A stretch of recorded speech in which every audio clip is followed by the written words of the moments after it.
Hello বন্ধুরা, আজকে আবার একটা ভিডিও নিয়ে আমি হাজির হলাম। তো আজকে আমি করেছি রাজমা মশলা। রাজমা এমনি বাড়িতে সাধারণত আমরা করে থাকি। তো আমি কিভাবে রাজমার সবজিটা করি সেটাই আপনাদের সঙ্গে শেয়ার করেছি। আর এটা রাজমা যে চাওয়াল বা রুটি, আমরা রুটি দিয়ে খেয়ে থাকি বা চাওয়ালের সাথেও খেয়ে, দুটোতেই কিন্তু এইভাবে করলে খেতে ভালো লাগে। তো কীভাবে করেছি দেখে নিয়ে যাক। তো আমি এখানে রাজমাটা পুরো রাত্রে ভিজিয়ে রেখেছিলাম।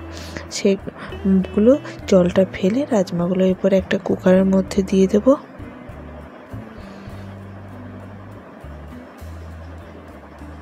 দিয়ে বেশ কিছুটা জল দিয়ে তাতে নুন দিয়ে সেদ্ধ হতে দেবো। আর রাজমাটা সেদ্ধ হতে কিন্তু একটু টাইম লাগে।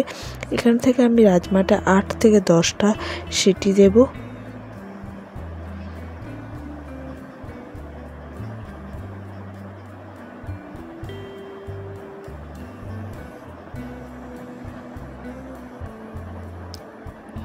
তো অন্যদিকে আমি মশলাটা তৈরি করে নিই। তো একটা ব্লেন্ডারে দিয়ে দেবো একটা মিডিয়াম সাইজের পেঁয়াজ, 2টো কাঁচা লঙ্কা, 2 টুকরো আদা আর 3-4টে রসুন দিয়ে এটার একটা ফাইন পেস্ট আমি তৈরি করে নেব।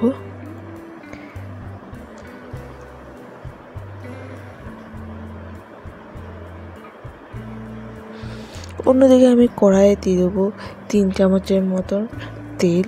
এখানে আমি সর্ষের তেল ইউজ করিনি, সাদা তেল ইউজ করেছি।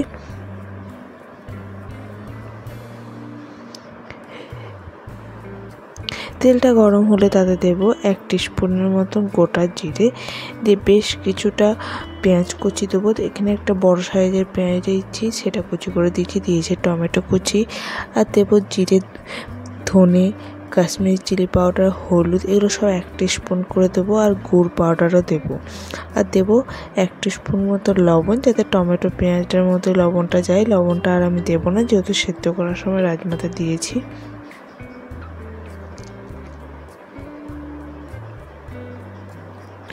এবার কিন্তু মশলাটাকে খুব ভালো মতন আমি কষিয়ে নেব।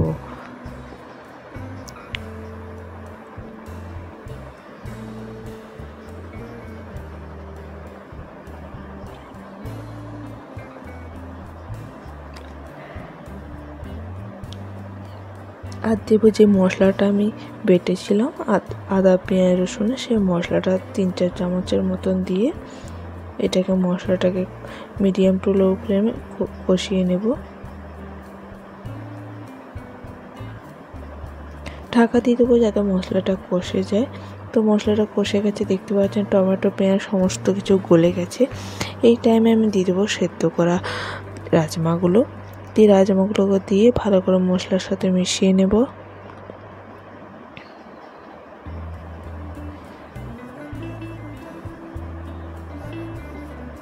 এরপরে আমি এটা ঢাকা দিয়ে দেবো 5 থেকে 7 মিনিটের মতন, যাতে জলটা একটু কমে যায়, মশলাগুলো রাজমার মধ্যে যায়। তো রাজমাটা হয়ে গেছে। এরপর এতে আমি দিয়ে দেবো 1 টিস্পুনের মতো গরম মশলা, আর দেবো কিছুটা কুচি করা ধনে পাতা, আর লাস্টে একটু দেবো 1 চামচের মতন বাটারটা দিয়ে রাজমার সাথে মিশিয়ে নেব। তাহলেই আমাদের রাজমা মশলা রেডি। এটা আমরা ভাতের যেটা চাউল হয়, জিরে রাইস, এইসবের সাথে খান বা রুটি দিয়ে যেরকম আমরা খেয়ে থাকি, তো সেটা দিয়ে খেতে কিন্তু খুবই টেস্টি হয়। তো আমার ভিডিও ভালো লাগলে অবশ্যই লাইক, শেয়ার এবং সাবস্ক্রাইব করতে ভুলবেন না। তো আমি এখানেই ভিডিওটা শেষ করছি। নমস্কার।